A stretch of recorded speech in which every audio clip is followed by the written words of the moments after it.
All right, so I'm gonna start looking at this handout, the standard deviation handout. If you guys are working on it, I'm gonna do something that maybe not everybody did, but it's not a bad idea. Is to sort the data. Just to remind you guys how to sort this thing. We go to stat, sort, and then you tell it which list. I want list 1 sorted. So now if I go back into my list, it's all nice and sorted. All right. And what'd you guys get for the mean? 6.5. Yeah, what'd you get? You get 78 divided by 12? 6.5, I like it. Like I said on the test, I'll tell you, if I need to, I'll tell you how much to round so that it doesn't affect the standard deviation calculations that much. It should make sense. If I move where the center is, it's going to affect standard deviation. It's going to make it wrong. So instead of me writing all this stuff in it, there's all this stuff here. Now you could do this by hand, it's fine. I'm not going to give you like 80 data points or something insane on a test. Just to give you busy work. But the calculator kind of makes this a little bit quicker. I want L2 to be everything in L1 minus the mean. So minus 6.5. So you can go up to L2 and say I want that to be all the stuff in L1 minus 6.5. Kabam. All right, so that should match up with the numbers you got when you did that yourself. How are we doing so far? Is that cool? And then I want L3 to be all the x minus x bars squared. Well, the x minus x bars are in L2. So this really just says I want L2 squared. How are we doing so far? Is that easy? Okay. So I want L3. Go up to L3. Highlight L3 and make it L2 squared. So those should look familiar. Cool. I like it. Now notice something. If you add up all the stuff in L2, and remember how to add stuff up, where you get out of here, second mode to quit. I can go to list above stat. Because above stat there's list, and I want to do something with my lists. What do I want to do? I want to do some math to my list. I want to sum up. If I sum up the second one, and I know some of you guys are like, wait, the third one, Jeff, but just real quick. If I sum up the second one, who remembers what that should come out to be? 0. It should come out to be 0 or close to it if I had to round. We didn't have to round here, so it should be 0. And that's why we ended up squaring it for the next column to kill the negatives, because they were all killing each other. So we want to make everything positive so that wouldn't happen. And sure enough, it's 0. So that's a quick check to make sure you're on the right track. If you had to round, it should be decently close to 0. If you didn't have to round at all, it should be exactly 0. That column before you square. How are we doing so far? I mean, the fact that that is close to 0 or supposed to be 0 is why we had to make another column. We had to square it. So we get rid of those negatives so they wouldn't just cancel each other out. Or else every standard deviation in the world would be 0, and then why would we even have it? Wouldn't give me any information about it. Okay, so I really want to sum L3. And why do I want to sum L3? Because what do I need in my formula? I need the sum of all these. These are in L3. So if I just sum those up, I can put that number on the top here. I can replace this whole top with it. That's the part that really confuses the shit out of people. And I don't blame you that much because you're used to plugging stuff in for single letters. But now that whole top is a single number. It's the sum of all those squared things we just did. So I'm just going to replace the whole top with a number, whatever that sum is. So when I do the sum of L3, I get 69. Is that what you guys got? Okay, so then on the top here, it's 69. That's what the sum of those is. You can't plug stuff into here and here. That doesn't make any sense. And what's n minus 1? 11. What's the n minus 1 doing there? Yeah, it's a sample. So that's the adjustment for the fact that it's a sample. We talked about that a bit. And what do you get there? 6.27. Yeah, you get that freaky thing. 6.27 forever. Now, just to remind you guys, the nicest memory button there is the A and S button down here. that holds the last number that was shown on the screen. So right now it holds this number. What do I want to do to this number? Yeah, I got to square root that bad boy next, right? Shoot. So if I do square root of answer, A&S, I don't have to write all that stuff in there. You guys see what I'm saying? So you don't have to make a rounding error. If you round it too much and take the square root, your answer is going to be off a bit. So we get S equals, what is it going to be? 2.505. You got to round, guys. So the next number is a 5, so you got to round that 4 up to a 5. Right, good old rounding rules. Oh shit, don't just truncate. Don't just cut it, round it. I don't know if you guys, before we leave this, how do you check your work? You guys remember, how do I check my work? Where do I go? Have I shown you this yet? Go to Stat, Calc. Have I shown you this yet? Yes, okay. 1-var stats. It's, after this first test, that 1-var stats, we're going to use the hell out of it. Because we're going to have a lot of stuff to do with the mean and the standard deviation. Right now, we're just investigating both. So I'm going to make you do it by hand. Once we're done with this first test, we're going to be getting all that information from there, because that's the beginning of the problem. And then the actual problem happens, right? So, oh boy, you guys, yay. So if I do 1-var stats, I can check my work right now. So list 1 is where my data is. Don't worry about the freaky list. Calculate. Do those numbers look familiar? Yeah, X bar, 6.5. There's a sum with 78, right? The standard, why did they give me both? This is interesting. This is a good question. You guys see, which one did we use? We used, of course, which standard deviation did we use? Yeah, the sample one, the S one. So why does the calculator give me both? Because the calculator has no idea if it was a population or a sample. It just says, you're a human, pick which one, right? So some people get excited. Later in the semester, it will be better if we know sigma, the little fat R dude. It'll be better if we know it. Don't think that this means, yeah, you can use it. No, I can't, because it's not a population we put in there. It's only a sample. I can't use that. I have to use S. How are we doing? Is that cool? Okay, all right. And sure enough, it matches what we found, right? Thank the gods. So you can use that 1-var stats right now to check your work. But please, dear God, do not just write down the buttons you pushed and say, that's my work, Jeff. I did a lot of work. No. You lose all the points. Okay. And then, so we've calculated those things. Right? On an actual test or something, I want you to fill this bad boy in. Okay? Most of you guys did. What is this? I think the last time I made this, I hadn't really talked about what that is yet. But what do we call that? What is that formula for? Who remembers? It's the z-score. 11. So the z-score tells you how many standard deviations from the mean to a data point. And I specifically want to know to the data point of 9. Somebody made a 9 on this quiz. So where does the 9 go? Which variable represents all the data points? X. X bar, of course, is what? Sample mean, which we know is 6.5. X is which data point I'm interested in. Right now I'm interested in 9. So the distance between 9 and 6.5, but measured in terms of standard deviations. And what do you guys get when you do that? Something just below. 0.9980. Yeah. So just below 1, right? So it's almost one step. Standard deviation is 2.5 something, and this is 2.5 apart. So it's almost one step up from the mean. So if you took a test or a quiz, would you rather have a positive z-score or a negative z-score? Positive z-score, because that means you are above the mean. Negative z-score would mean you would be below the mean.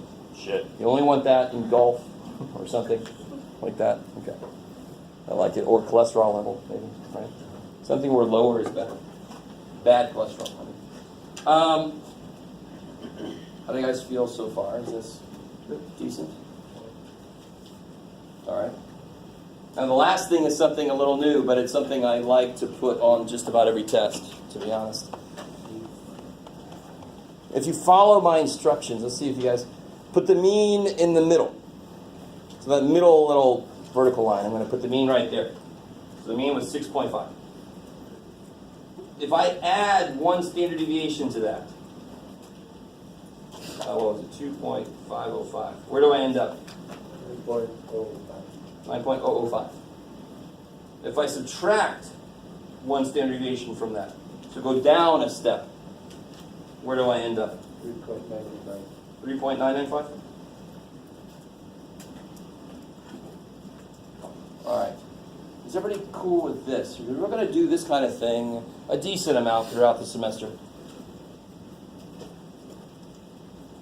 So I like to think of this. I don't fish, but I use this metaphor a lot. This metaphor, is that the correct thing? I don't English either too much.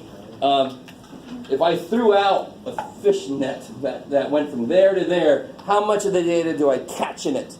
I'm not going to catch 3, am I? There's 3 down here. 3's all like, ah. But what data points do I catch? Everything between 4 and 9. I like it. So, well, yeah, I catch all the 4s, I catch all the 5s, I catch all the 6s, all the 7s, all the 8s. I even catch the 9s. Bless you. So sometimes it's easier to see what I didn't catch. So I didn't catch the 2, and I didn't catch the 2 10s. So there's 3 things I didn't catch out of 12. So how many things did I catch? 9 out of 12. 75%.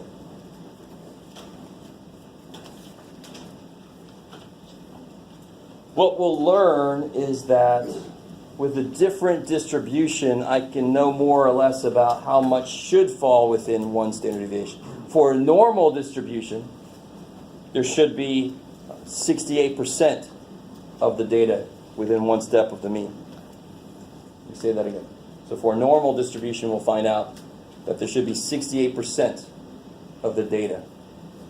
If you go up a step and down a step, there should be 68% of the data within there. So the average height of men, for example, for American men is 69 inches, if I remember correctly. And the standard deviation, I think, was 2.8 inches. And heights are normally distributed. I think when I first said the word normally distributed, I used height as an example. Something like, and the reason that we call it normal is what would be normal is right near the mean. If I said my friend Joe's coming over, and in your head you're not going to imagine Joe to be 7 foot tall because that's not normal. And I don't mean that 7 foot tall people are abnormal. I'm just saying it's not what we would expect. Are you guys with me? If they came over and he was 3 feet tall, would that be shocking? You know, not like, oh, but like, oh, right? You wouldn't go running, hide under the bed. Poor guy. But do you guys understand? You'd do a double take, or you'd be a little, whoa, okay. You know, it's like, dude, you could have said something. You guys with me? So that's why normal distribution has a shape, you know, like this, because there's not going to be very many people back there. It's not going to be very many people up there. Most people will be here in the middle. In fact, what I just said was, if I go up and down a step, so down one step, up a step, I catch 68%. So specifically for men, between what 2 heights will 68% of all men be? Well, if I add 2.8, I go to 71.8. If I subtract 2.8, I go to 66.2. So 68% of all American men would be between those 2 heights. Are you guys with me? Or if you talked about a butt width, basically, a hip width and butt width, and you're trying to design an airplane nowadays, they've had to kind of, you know, Americans are expanding, so they've had to make it so they take the average width here, went out a standard deviation from that so they could have a certain percentage of people that might not fit in one seat. Are you guys with me?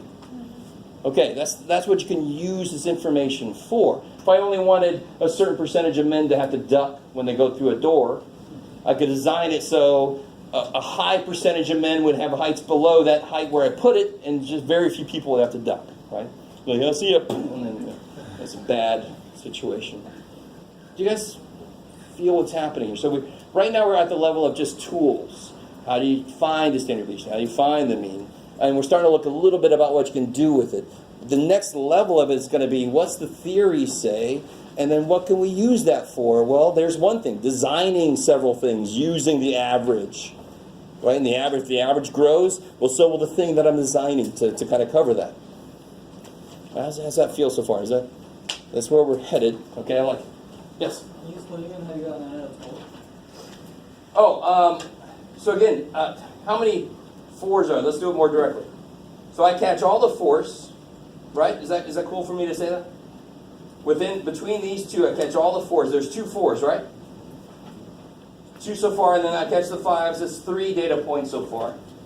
Catch the 6s, 4, 5. The 7s, 6, 7. The 8s, 8. And the 9s, 9. So I caught 9 data points. So what percentage of the data did I catch? 9 data points out of 12. 75%. A lot, guys.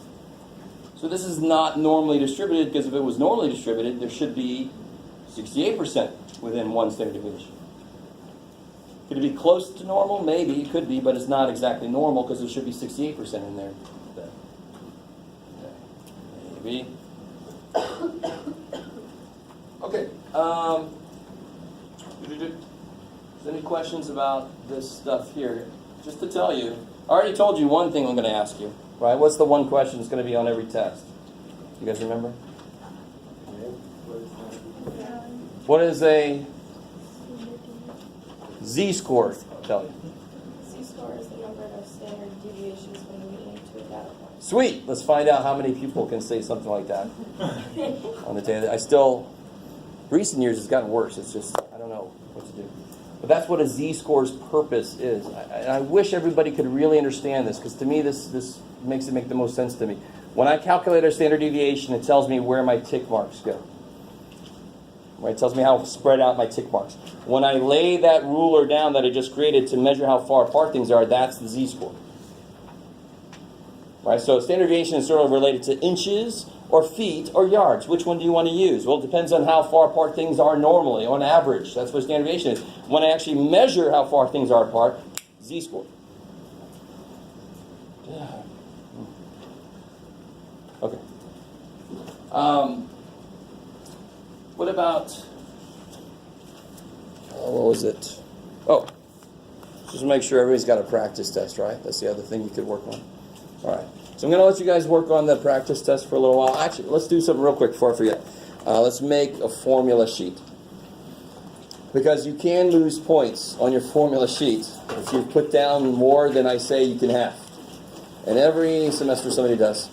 And they get angry, but oh well, I don't care. So I'm going to tell you exactly what you're allowed to have.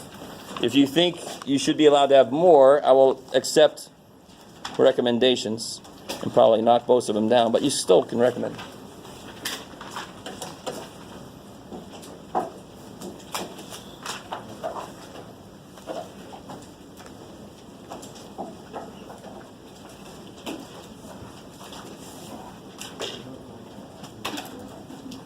So there's not a lot of formulas yet.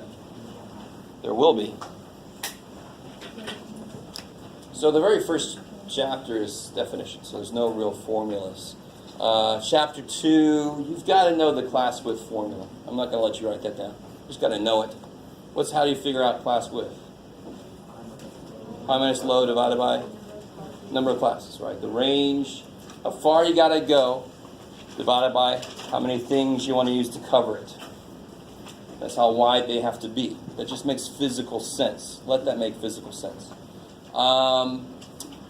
Then we did percentile stuff.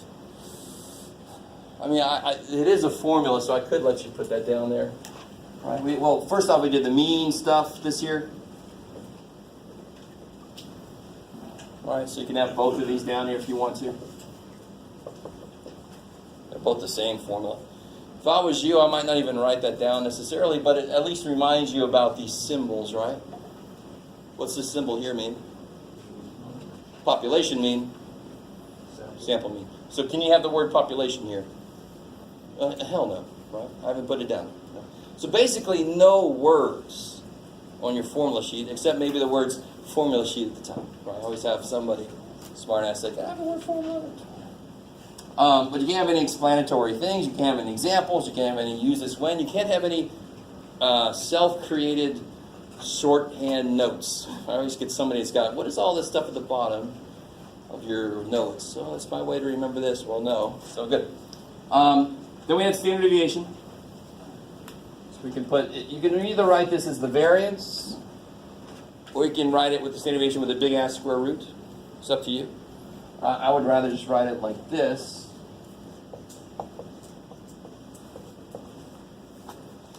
But if you wanted to, you could write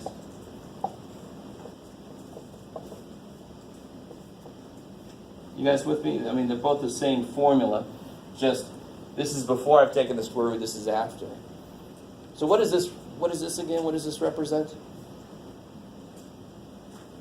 This whole thing? What does that represent? It's not the standard deviation. It's the variance. I love it. That's just the name of this. Right now, it doesn't mean a damn thing. It just means I haven't square rooted yet. Right? Later, we'll see what this means. It actually has some meaning later. We'll talk about what that is. This is the actual average distance from the mean to the data points. That's the standard deviation. I like it. And then you can also have this down here.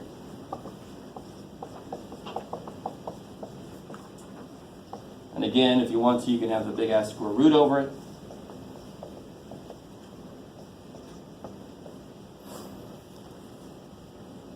I like it. However you want to write that.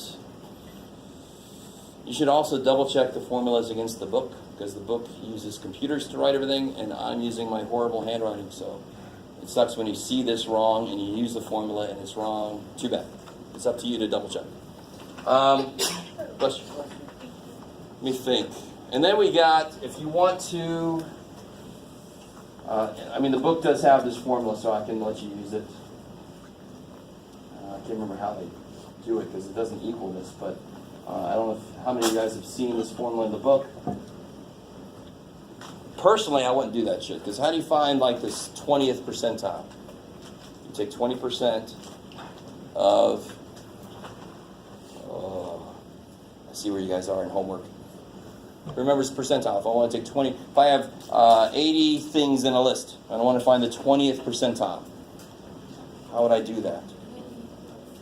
20% of 80, so 0.2 times 80. See what this is? K is the 20%, for example. 20 over 100 is 20%, 0.2. N is how long the list is. So this is the formula for that first step. So you can write it down if you want to. If I were you, I might not even write it down, because the actual just doing it is easier instead of looking at the formula. But either way, it's up to you. And then we have the z-score formulas.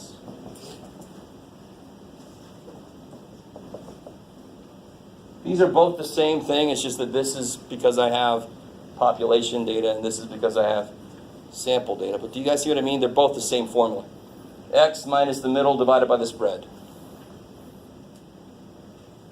So you won't believe me when we see other z-score formulas, but the z-score formula never changes, ever. It's always our data minus the middle divided by the spread. That's what it always is. And you guys will think I'm insane if you don't already. But oh well, that's all right. I'll deal with it. Anything else that I've missed? Anything else that you think I've missed that should be allowed on your formula sheets? You guys are like, I didn't remember this shit. What are you talking about? Let's see. I don't think I missed anything. All right, so this is it. This is all you can have on your formula sheet. You don't have to have the note about you and we. That's just for me. Yes? Z equals x minus x bar, because that's the sample mean, divided by s, because that's the sample standard deviation. Yeah. Do you see what I mean? They're really the same formula. Yeah. All right. So then we started looking at the practice test yet, you guys? Have any questions from there? It's early.